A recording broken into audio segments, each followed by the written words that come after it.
Dal 13 dicembre nei menù di ristoranti, bar, agriturismi, rosticcerie, accanto al nome delle pietanze sarà necessario inserire anche gli allergeni contenuti negli ingredienti dei singoli piatti. È quanto prevede il regolamento europeo in vigore anche in Italia da metà dicembre.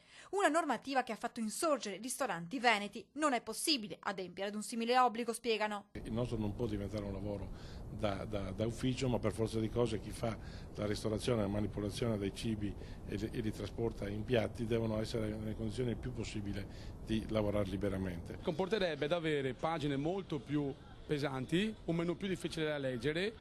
Impossibile indicare tutti gli allergeni, piuttosto, spiega Erminio Alaimo, presidente FIPE regionale, possiamo scrivere dei componenti, continuando con l'informazione verbale già in atto da anni.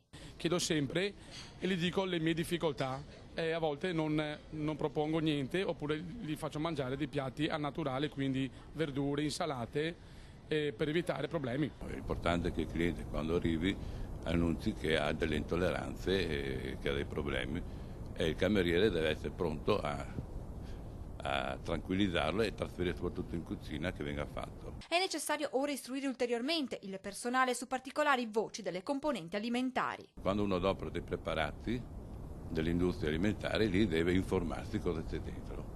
Tutto ruota intorno all'annosa questione della burocrazia. Basterebbe semplificare la normativa, come tra l'altro succede in molti altri stati europei, per rendere la vita più facile ai ristoratori. Basta solamente un piccolo comma che vada con una circolare ad avvisare tutti. In Europa hanno fatto due scelte che sono facoltative. Si può essere precisi creando per ogni piatto, per ogni occasione, la dicitura ingrediente per ingrediente, e lo si può fare anche a voce.